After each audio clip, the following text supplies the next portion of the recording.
Bonsoir les bénis de Dieu, j'espère que vous allez bien. Ce soir, je vous présente mon mari qui s'appelle Tony et je rends grâce au Seigneur parce que il est présent et c'était pas chose gagnée. Je vous explique un peu comment ça s'est passé, comment il a pu en arriver là.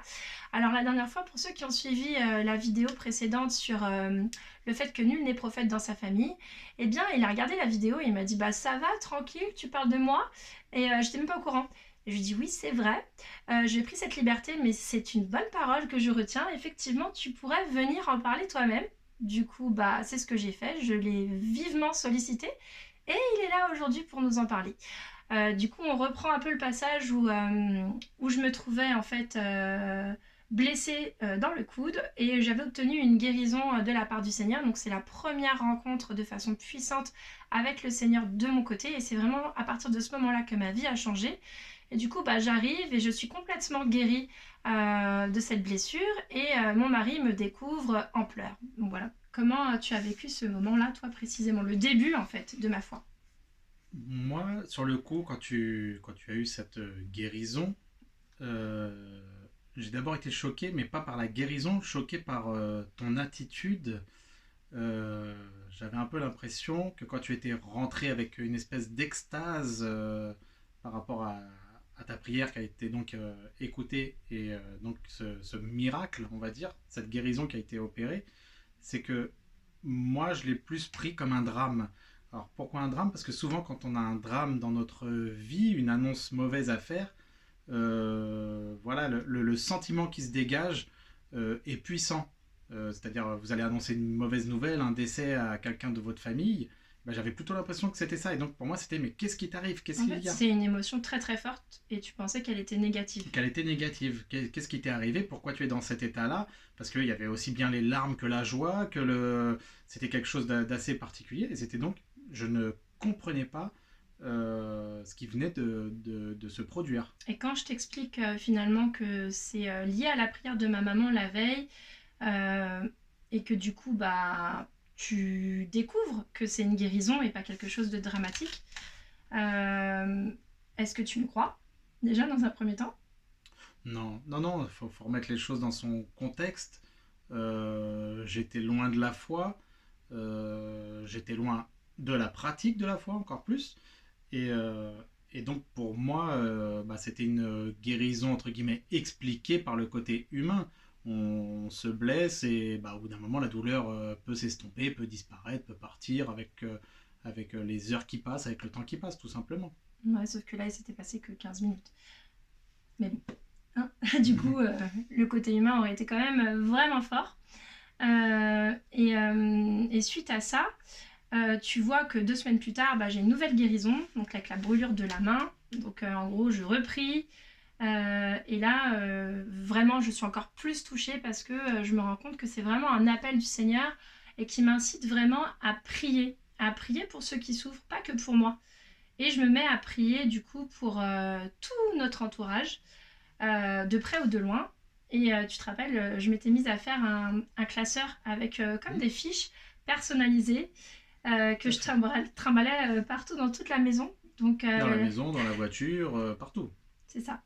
Donc à partir de ce moment-là, je prie vraiment beaucoup et je prie pour tout le monde parce que je me dis que si la prière a été puissante et qu'elle a été exaucée pour moi, elle peut l'être pour d'autres. Et toi, à ce moment-là, bah, comment tu me vois? Ah, Qu'est-ce... pour moi, tu nages en plein délire. C'est- C'est-à-dire, elle a l'impression que les guérisons s'opèrent, en tout cas sur elle, et elle se dit, bah, si ça marche sur moi, je vais le faire à tout le monde, mais ça commence déjà, et c'est le but de cette vidéo aussi d'en parler, mais ça commence déjà à créer une différence entre toi et moi, ça commence à créer un, un éloignement, si on peut dire ça comme ça, du fait que tu passais ton temps à prier, à réciter ces prières que tu avais fait, ce classeur que tu avais fait, aussi bien dans nos moments de détente, de trajet dans la voiture. Par exemple, il fallait éteindre la musique pour que tu puisses faire tes prières. Et donc, je devenais à ce moment-là un chauffeur VTC, par exemple. Je t'amenais d'un point A à un point B et il n'y avait pas spécialement de discussion entre nous. Voilà, ça c'était un des critères qui a commencé à faire un petit éloignement, en tout cas d'un point de vue de la foi. Mm. c'est vrai qu'à ce moment-là, comme je me mets beaucoup en prière et je sais pas du tout gérer ma nouvelle vie, j'ai un souci d'organisation, je sais pas en fait. J'ai tellement soif de Dieu, tellement envie de donner aux autres que je sais plus comment faire pour équilibrer ma vie de couple, ma vie de travail, ma vie amicale, etc., etc. Et du coup, la foi et la prière prennent une grande partie dans ma vie, sauf que j'arrive pas à le gérer. Et du coup, au détriment de notre histoire. De mon côté, je suis complètement aussi affaiblie parce que on se connaît depuis à ce moment-là depuis presque 20 ans, on est Oh, ensemble bah, plus depuis de 20 ans, presque je pense. 20 ans. Et je me dis, mais comment c'est possible en fait que mon propre mari qui me connaît par cœur ne comprend pas en fait que ce que je dis c'est vrai, que ce que je dis c'est puissant, il faut en fait qu'il me croit. Et du coup, ça me déstabilise aussi de mon côté de me dire, mais à ce moment-là, la personne qui devrait vraiment me suivre par amour, puisque on se connaît par cœur, eh bien, ne me suit pas. Et donc, de notre côté, chacun, on va souffrir de cela. Jusqu'au jour où finalement, de mon côté, je priais forcément pour lui, pour qu'il rencontre le Seigneur. Et je te propose de faire une prière un peu particulière qu'on n'avait pas l'habitude de connaître. J'avais découvert ça dans un enseignement de Sœur Emmanuel. Et ça parlait en fait d'aller à la messe tous les premiers vendredis du mois et de suivre en fait une adoration au Sacré-Cœur de Jésus, c'est-à-dire non seulement d'aller communier, de prendre le corps du Christ pendant les 9 mois de façon consécutive, et d'adorer ensuite le Seigneur, et plus particulièrement son cœur, donc de lui confier toutes nos prières, tout notre amour. Et je te demande si tu veux bien le faire avec moi. Donc tu acceptes. Donc j'étais assez surprise parce que malgré tout, en fait, tu voyais qu'il se passait des Il y a quand choses. même eu quelques étapes entre temps. Donc on a été à Saint-Nicolas-des-Champs, cette église qu'Émilie vous parle assez souvent, où on a été touché. Et moi-même, je me rends compte qu'effectivement, le Seigneur opère des grâces, le Seigneur opère des guérisons, le Seigneur, par des paroles de connaissance qui sont un charisme que je ne connaissais pas, euh, annonce des choses à l'assemblée de prière. Et forcément, ça remue le petit côté humain qui est en moi et qui se Rationnel. dit, le côté rationnel, qui se dit, il se passe quelque chose et là, je ne maîtrise plus, je ne maîtrise pas, je n'ai pas de réponse cohérente à apporter à ce que je vois, à ce que j'entends et à ce qui se passe. Et donc, de fil en aiguille, puis En avec fait, les ce que je difficultés qu'on vivais avait, finalement, tu vois que d'autres personnes le vivent et que oui, d'autres personnes ont des grâces et des miracles et des guérisons. Et du coup, ça éveille ta curiosité. ça me redonne envie de prier, car je me dis, effectivement, la prière peut amener à des guérisons, peut amener à des choses, peut amener à du résultat. Et le Seigneur, au final, est là, il nous entend. Donc ma foi, entre guillemets, si on peut dire ça comme ça, se ranime. Je reçois pas un appel du Seigneur, je reçois pas une soif, un désir, mais vraiment le côté mystère qui commence à m'attirer. Je veux des réponses, je veux savoir plus, et forcément, je veux prier parce que je veux aussi, comme tout le monde, que le Seigneur puisse aussi exaucer mes prières.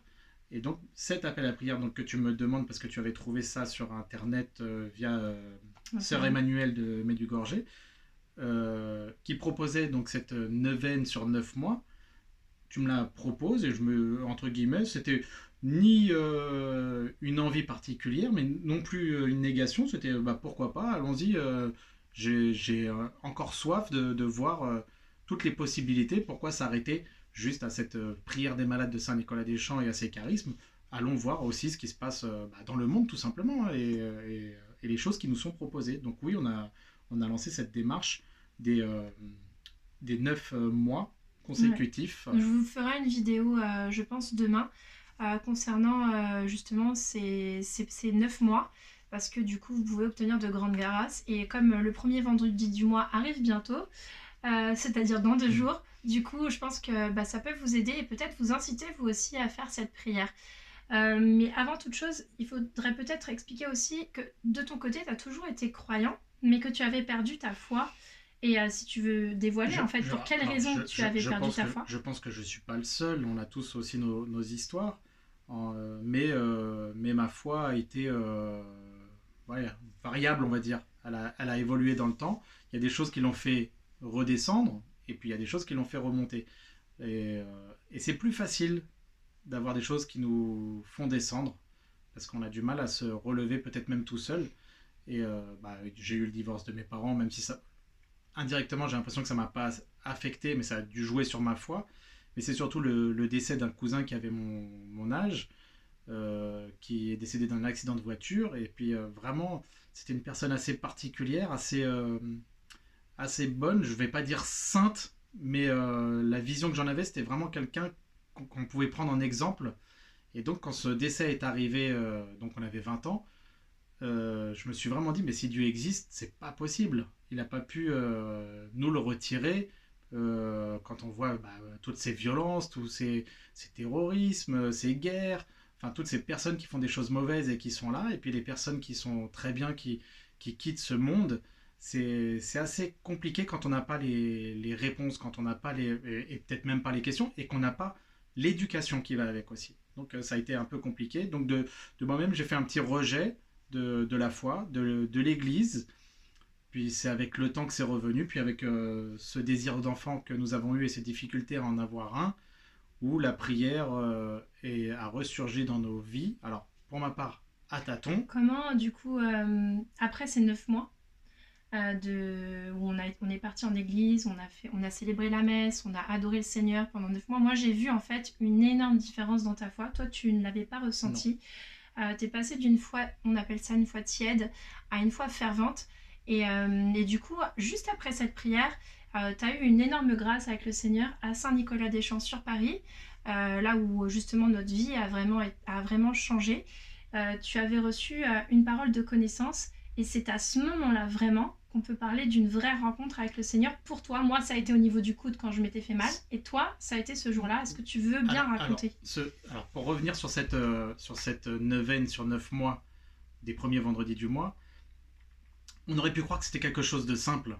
Et au final, ça a été quand même un petit chemin de croix. Il a fallu un peu batailler pour trouver soit les messes, soit les adorations.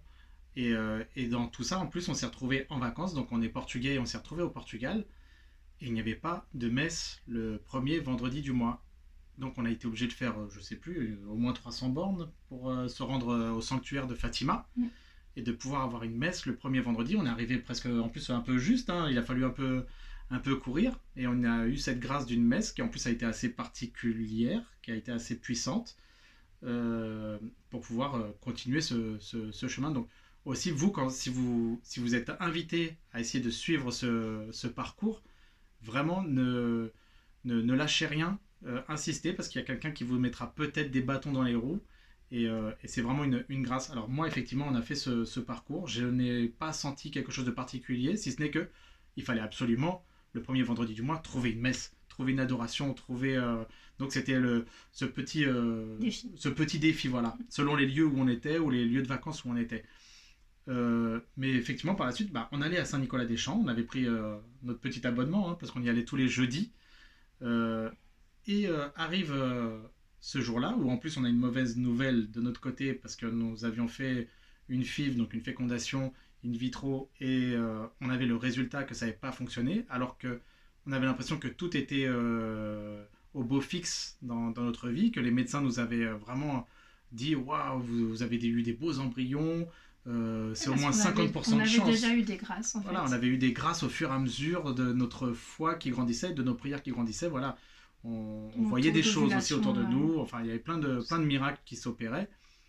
Et puis ce jour-là, à Saint-Nicolas-des-Champs, Émilie me dit, parce qu'on était devenu un petit groupe à se retrouver, on était une bonne dizaine généralement, hein, tous les jeudis. On vous mettra peut-être le lien aussi de la prière des malades en description, mais on s'est retrouvés ce jeudi-là, et puis Émilie était pas bien, puis elle a dit à tous les membres de notre groupe, est-ce que ça vous dérange si nous, on va prier à un autre lieu dans l'église est assez grande, et on s'est retrouvé à un autre lieu. Puis moi, voilà, j'avais retrouvé une vie de prière, mais c'est vrai que quand j'arrivais à Saint-Nicolas-des-Champs, eh bien, vu qu'il y avait des miracles qui étaient donnés, des paroles de connaissance qui étaient annoncées, moi j'avais fait aussi ma petite liste. Émilie vous dit qu'elle faisait une liste tous les jours, moi j'avais ma petite liste de Saint-Nicolas-des-Champs, où pour les malades de ma famille, pour le fait qu'on ait envie d'un enfant, pour tellement de choses, et les gens autour de nous, parce que même il m'est arrivé de dire Seigneur, au final, si je préfère que cette personne soit guérie, même si tu me donnes pas d'enfant, mais je ressens la détresse des gens qui sont autour de moi. Donc Seigneur, si tu leur accordes, merci. Voilà, j'étais rentré vraiment dans cette démarche et j'avais ma liste. Et donc quand le Saint-Sacrement arrivait, donc l'hostie consacrée dans l'ostensoir qui arrivait devant nous, eh bien, j'étais en train de me dire, il arrive, surtout, Tony, n'oublie rien. Oublie pas un tel, oublie pas un tel, oublie pas un tel. Présente-lui quand il est devant toi. Dis-lui toutes ces personnes que tu veux porter en prière. Et puis là, il s'avère qu'il m'arrive quelque chose d'assez particulier.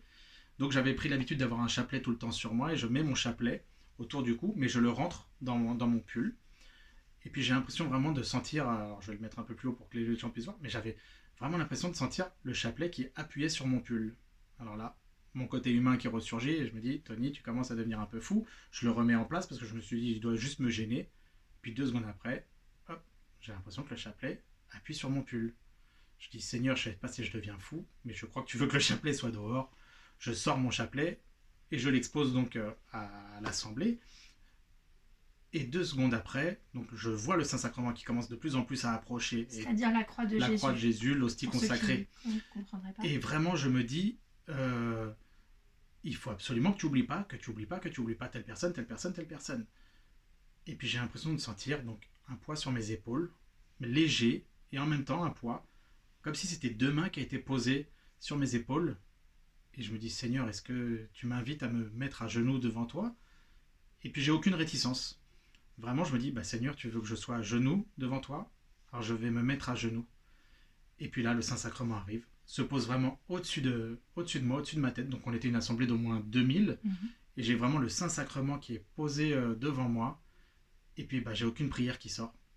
Et dans ma tête, donc intérieurement, ça a duré 2 secondes, mais j'ai l'impression d'avoir eu beaucoup de pensées qui étaient vraiment, Seigneur, moi qui t'ai tant renié pendant tant d'années, moi qui ai eu du blasphème, moi qui t'ai mis de côté, qui vraiment j'ai fait mon chemin en fait sans lui. Et bien moi maintenant je reviens et je te dis ce que tu dois faire. Je te dis, bah, guéris un tel, donne-moi un bébé, fais ceci, fais cela.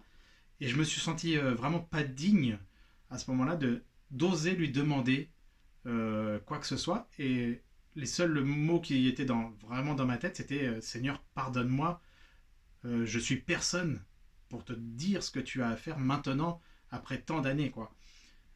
Et donc le Saint-Sacrement part et j'ai pas pu déposer toutes les intentions de prière que j'avais dans le cœur. Puis la parole de connaissance suivante annonce un jeune homme se met à genoux pour la première fois devant le Saint-Sacrement. Alors je ne l'ai pas tout de suite pris pour moi, parce que vraiment dans cette grande assemblée, je pense qu'à chaque prière des malades, il y a une nouvelle, voire 2 ou 3, et j'imagine peut-être même plus personnes qui se mettent pour la première fois à genoux. Mais mon côté encore humain, rationnel, se dit, parce que j'étais derrière un pilier de l'église, et donc ceux qui étaient dans le chœur et les priants, ceux qui ont les paroles de connaissance, qui ont ces charismes de l'Esprit Saint, ne pouvaient pas me voir. Et en genoux encore moins. Mais je me dis, ils peuvent le dire à n'importe quel moment, car il y a toujours quelqu'un qui se met à genoux pour la première fois. Voilà, le côté humain fait déjà un premier rejet de cette parole. Mais par contre, la parole ensuite dit, et il n'a pas pu donner ses prières. Il a juste demandé pardon au Seigneur. Et là, je me dis, d'accord, il n'y a pas de caméra, ils ne m'ont pas vu, mais par contre, ce que j'ai pensé, là, ça devient quelque chose de trop fort. Ça, c'est ce que j'ai gardé au fond de moi, et lui, il est en train de l'exposer, il le dit avec sa bouche. Et donc, j'ai tout de suite su que c'était pour moi, là, cette parole. Et à ce moment-là, j'ai ressenti une force, une puissance. Donc, j'étais toujours à genoux, je ne m'étais pas relevé. Et j'ai senti comme une vague de froid, une vague... Quand je l'explique, et je n'ai pas d'autre explication humaine pour pouvoir vous l'expliquer, c'est comme si je mettais les doigts dans la prise. Donc, pour tous ceux qui ont déjà pris un coup de jus, j'ai pris la puissance, j'ai ressenti la puissance sans la douleur. J'ai vraiment senti une vague monter, une émotion forte monter, les cheveux s'hérisser, une envie de pleurer, mais une vraie envie de pleurer, c'est-à-dire, si j'avais pas retenu, je n'ai pas pleuré, j'ai retenu un maximum, toujours ce côté humain qui voulait pas lâcher, j'ai gardé en moi, mais je sentais que si j'avais pleuré, j'aurais pleuré vraiment comme un bébé. C'est-à-dire je n'aurais pas pu m'arrêter de pleurer, je pense. Je ne sais pas comment je me serais arrêté de pleurer, j'avais l'impression que ça aurait été un robinet qu'on ouvrait. Et la parole finit en disant « Le Seigneur est heureux le Seigneur est vraiment content que ce jeune homme ait fait cette démarche-là et il lui accordera de grandes grâces. Dans la foi. De grandes grâces forcément dans la foi. Et bah là, l'émotion était vraiment je vous dis, voilà, les doigts dans la prise, une puissance. Et vraiment, je me suis dit, mais le Seigneur a pris de son temps, même si maintenant, avec mes enseignements, je sais que le Seigneur peut faire plein de choses en même temps. Mais c'était comme si c'était un homme pour moi à ce moment-là. Et donc, il avait pris du temps pour moi, pour me parler, petit misérable que j'étais, pauvre pécheur que je suis, juste pour me dire qu'il était content que je demandais pardon. Voilà. Et de fil en aiguille, effectivement. Donc là, en gros, c'est ta première rencontre avec le Seigneur de façon personnelle. Ah, ben Avant, c'était de la foi. Je dirais que c'est ma première rencontre avec le Seigneur. Je dirais que c'est ma première rencontre. Alors, je vais aller plus loin avec l'Esprit Saint parce que c'est mes premières sensations dans mon corps. Et c'est comme ça, par la suite, qu'il me faisait comprendre. On pourra peut-être faire d'autres vidéos parce qu'on ne va pas rester là-dessus. Mais quand je ressentais encore cette puissance, comme je disais, ou ces frissons dans les cheveux, je comprenais que l'Esprit Saint voulait que je sois, que j'ouvre mes oreilles et que je sois voilà, à l'affût de ce qui se passe autour de moi ou de la prière qui venait de se passer. C'est l'Esprit Saint avait rentré cette communication avec moi. Quand il se passait ça, c'est que le Seigneur attendait quelque chose. Mais ça, c'est encore... voilà. Le Seigneur, quand on le rencontre, eh bien, il peut, en fait, à travers son Esprit Saint, donner des sensations, des émotions que l'on ne peut pas savoir, comme tu disais tout à l'heure, humainement. Et du coup, il se passe quelque chose. Donc, quand quelqu'un va prier pour vous, ou tout simplement lorsque lui, là-bas, il priait tout seul, à genoux, hein.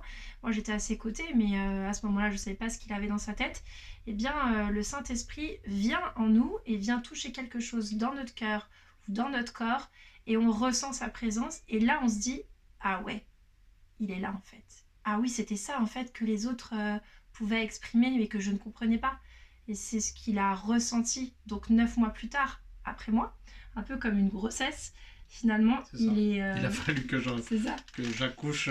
Tu es né de nouveau, ce qu'on appelle ça naître de nouveau. Je suis née de nouveau moi aussi quand je l'ai rencontré pour la deuxième fois, puisque au départ j'avais la foi étant petite. Mais cette vraie rencontre, celle qui fait qu'on transforme sa vie, et bien qu'on veut tout lui donner, qu'on veut le mettre au centre de sa vie, c'est ça le renouveau. C'est ça la nouvelle naissance. Et c'est à partir de ce moment-là qu'on peut vraiment rentrer dans son chemin. Parce qu'avant, en gros, on tâtonne, on va un peu à gauche, un peu à droite. Ça ne veut pas dire que des fois, on n'a pas des doutes, ça ne veut pas dire que parfois, on ne s'écarte pas, ça ne veut pas dire que parfois, on ne tombe pas. Mais par contre, on le voit toujours, on a les yeux fixés sur lui. Donc, je prie aujourd'hui le Seigneur et nous prions pour que le Seigneur puisse vous aussi venir à votre rencontre. Parce qu'on a beau vous dire toutes les choses, vous expliquer tout ce qu'on aura vécu, eh bien on va semer quelque chose dans vos cœurs parce que cette parole va peut-être vous toucher. Et vous allez peut-être vous dire, bon bah alors s'il existe pour eux, alors il existera aussi peut-être pour moi. Mais concrètement, c'est le Seigneur qui peut vous appeler et qui peut vous permettre de le recevoir. Et aujourd'hui, c'est ce qu'on lui demande parce qu'il est attentif à nos prières et nous demandons au Seigneur qu'à travers cette vidéo, à travers ce témoignage que vous avez pu écouter, eh bien vous puissiez le rencontrer et que vous puissiez vraiment changer votre vie parce que vous êtes peut-être aussi une brebis égarée et il a envie de vous attraper, il a envie de vous mettre sur son chemin, de vous enlacer et de vous serrer dans ses bras et de vous dire combien il vous aime. Alors Seigneur, merci pour ce que tu vas faire pour chacun d'eux. Tu connais leur vie, tu connais leurs épreuves, tu connais leurs souffrances, tu connais leur passé et tu veux les avoir avec toi.